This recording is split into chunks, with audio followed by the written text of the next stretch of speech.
Hello, everyone. Today I'm with UCLA track athlete Benjamin Kirk. Thank you for joining me today. Thank you for having me. Anytime, I'll start with my first question. How old were you when you started running track? Oh, I have not been running for a long time. The first time I ever gave track a shot was my freshman year of high school. So, what that puts me like 14 or 15 years old. But then I didn't ever, my first outdoor season was when I was 17 years old. Well, Wow. actually, yeah, 17, 17. So you kind of showed that natural ability for it. Yeah, it's like I kind of like I've been indirectly training for it for track and just speed through football for 5, 7 years. So that That translated over. helped you. Yeah, for sure. Because what position did you play in football? I kind of did a lot, but my favorite was wide receiver. They had me in the slot a lot, but then I also played running back, kick return, punt return, every kind of DB you can imagine. So yeah, So you're like that Casimir Allen type player. yeah. Basically, it had me doing it all. Yeah, those are like the coolest players, that can do Yeah, everything. yeah, like Debo Samuel kind of. Yeah, I like him as a 49er fan. Yep, yep. Did he play any other sports? Not really. I mean, I gave baseball a shot. Wasn't my thing, and yeah, that's really it. It was all football my whole life until I found track, and then I started running. So there's football and then to track. Yeah, yeah. I know you were originally recruited for football before deciding to do just track. Can you talk about that story?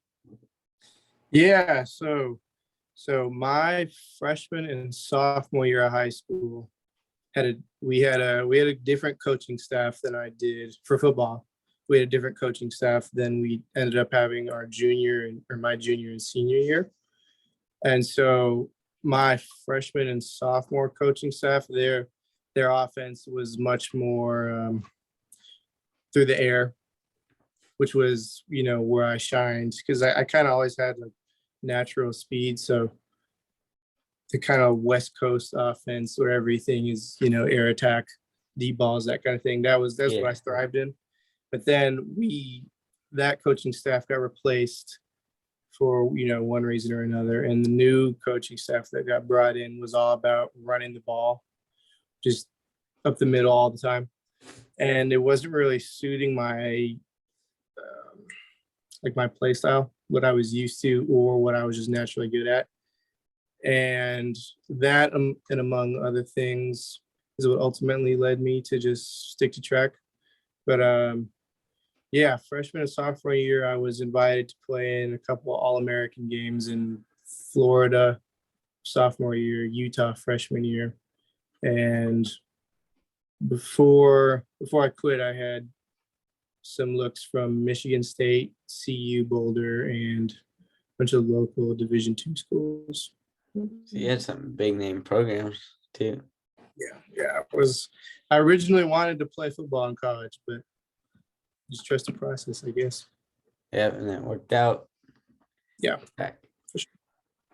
So it was like they were kind of running like what those like the academies run, like Navy and Army. Yeah, That was awesome. exactly. What was it like being the best in your state? To be honest, I don't know a whole lot about that. I mean, my because I was so new to the sport, like the first 100-meter dash I ever ran was my junior year. And then I kind of had to work my way up a ladder in Colorado is pretty competitive in track as far as most states goes. So that kind of made it all the sweeter when I won state twice my senior year. It kind of hit me. Like it was just like a rush, like nothing I'd ever felt before. You know what I mean? Yeah, It was like a very satisfactory, like all the hard work it paid off. like So that, all the training and everything. Like it wasn't just for yeah. nothing. Like you actually really got Yep. to see that result. Yep. Because I came into the state meet as a huge underdog. I was my 100 prelim time for the state final was the second slowest, I think, or maybe the third slowest. So then when I ended up coming out and winning everything, everyone was kind of like, what's going on? That's And crazy. then I kind of just carried the momentum over in the 200. And it was a good race. So You got to shock the state of Colorado. Yeah. No, I had that was that whole month, to be honest, after I upset everyone and won, it was just, DM after DM, email, text. It was like, what did you do? And then that also comes with the bad side. And there was some kids like, oh, he's taking steroids, or this and that, which, by the way, not true. Mm-hmm. So yeah, it was an upset, for better or worse, but it was a good time. So then there's also like the haters are like jealous. Yeah, for sure. But then I also kind of commanded a lot of respect after that, if you know what I mean. Yeah. What was it like running in the Nationals in Eugene? Oh, Eugene was fun. There's really nothing like Hayward Stadium. To anyone listening, if you're in track or even if you just in Oregon, just go see Hayward Stadium. It's one of the best track stadiums in the world, especially not just the US. So it was really a magical experience. Unfortunately for me, I had the flu while I was there, so I was kind of having a rough time, and I did not run very well. But regardless, the experience was crazy. Yeah. Yeah, I mean, that's where like they do the US Olympic qualifying, college Yep. championships. It was a crazy summer for Hayward. Crazy summer. Yeah, that must have been fun. Yeah, I know it was. And then just to see on TV like later in the summer, like world championships, and right before when the NCAA championships were there, it was like I was running in those same lanes. So it was surreal. Yeah, I'm just like seeing all the top track athlete runners running in the same place you did.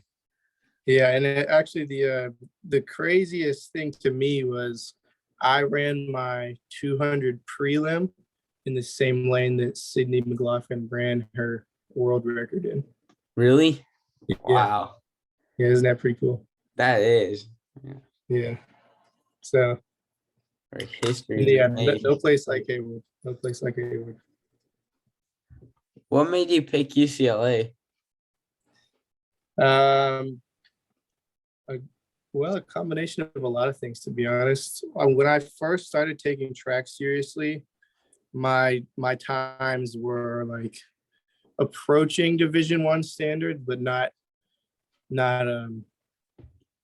like crazy well. Like it was, most of my attention was coming from some Division II schools that were at the top of the list, and D2 in terms of powerhouse rankings and all that. So UCLA was one of like 3 of my dream schools that actually responded back to me when I was still running. Like I think at the time it was like 10-9, 22-1 or something. They were the only school that actually reached back out to me and said, hey, keep us updated and whatnot. So that definitely had a big part of it, because it felt like they believed in me for a while, and they still do. And then, but the biggest part probably is, you really can't find a better college situation than UCLA when you think of academics you're getting, the athletic programs, the location, and the opportunities. It's just everything. To me, it was the best choice, and it was a dream school for me, not counting track or any athletics too. So yeah, so you got it all. You get to do track there, and they believed in you from early on. Dream school, and like you said, a location. Westwood, great place. Westwood is a great place. Yeah, academics, one of the best in the country. Yeah. Besides Ivy Leagues, you can't really get any better than UCLA. Yeah, And like all the other stuff to do around Westwood, and like the other sports are fun to go to. Yeah. Yeah, no, it really is. It's a fun place. It's very pretty too. Yeah, it is. Yeah, for sure. What's been a big jump from high school track to college track? To be honest, the biggest difference for me is just being surrounded by my teammates and other people who are as serious about the sport as I am. If that makes sense. Because I mean, a lot of kids I feel like would answer that question in the training or the commitment. But my club coach that I was with for, I mean, really only about a year before I committed, she ran her club.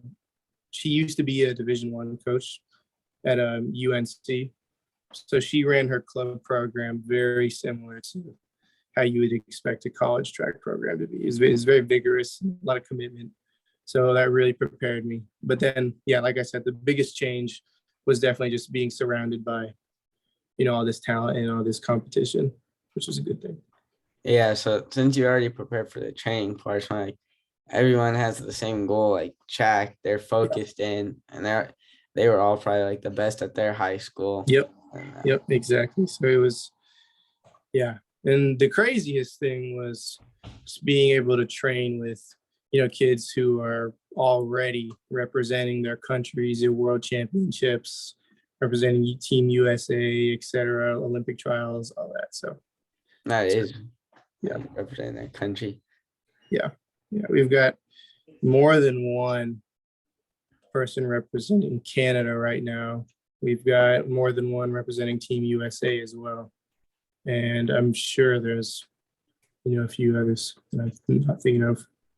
And then those are for like the Olympics that are going to be here. Yep. That's great.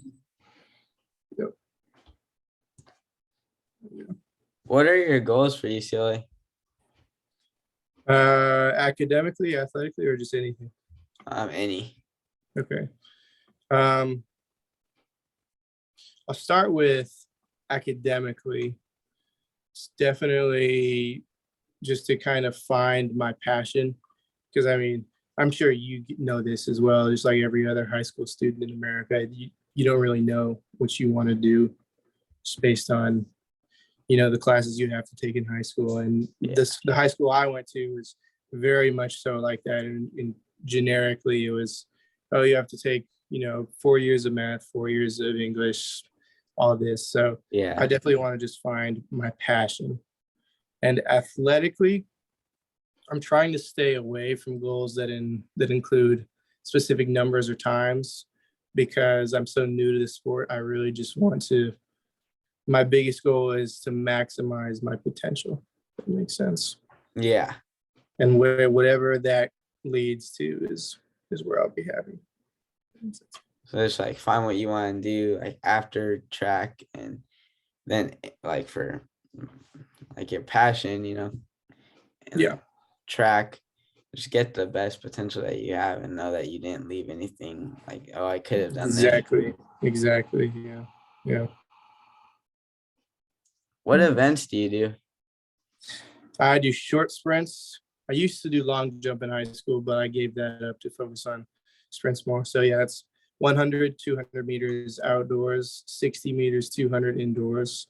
And then, the respective relays, 4x1, 4x2, the occasional 4x4, which is, not my thing, but I'm sure it'll happen eventually. And yeah. So you do a lot, like a good variety of them. Yeah. If anything around 200 meters, that's where I am. Because you got that quick speed. Yep, that's me. How have you been enjoying Westwood? I've been enjoying it a lot, to be honest. I mean, like we talked about earlier, I'm from Denver, Colorado, and it's, from probably November to March, it's either you got a foot of snow on the ground, or it's 12 degrees, or a mix of both. So coming into Westwood, it's been, I just love the weather. Like it's wonderful. And then we were kind of talking about how there's always stuff to do. There really is. I mean, whether you're talking about just stuff to do on campus at UCLA or within Westwood itself, there's really always something going on, which is nice. But then also, where I'm located at is pretty quiet part of campus, so it's definitely nice to get back and do whatever I need to do without being distracted. So it's nice, like if you're ever bored, there's always something for you to do. But if you just want to relax, then you won't be bothered. Yep, exactly. So I feel like it's the best of both worlds.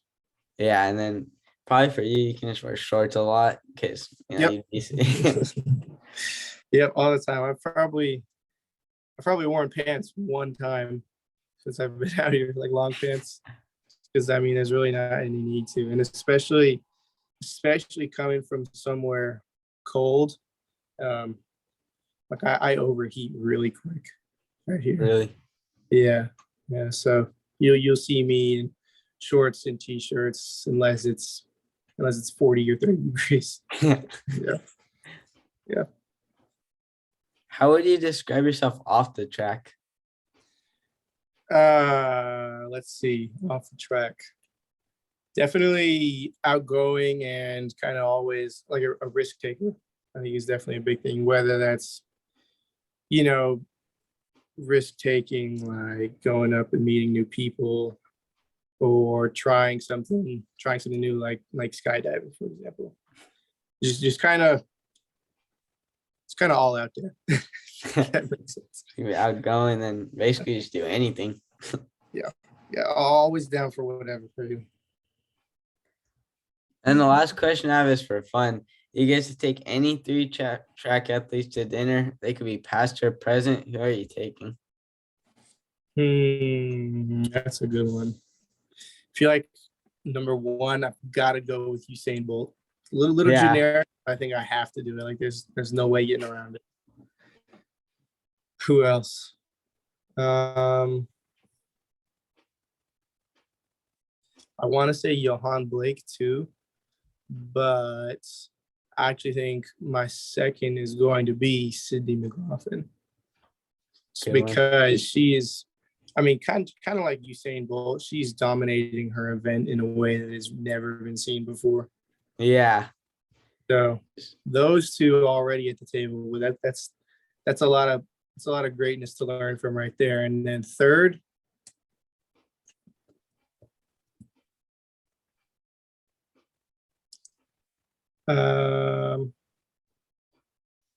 actually, I think I'd go with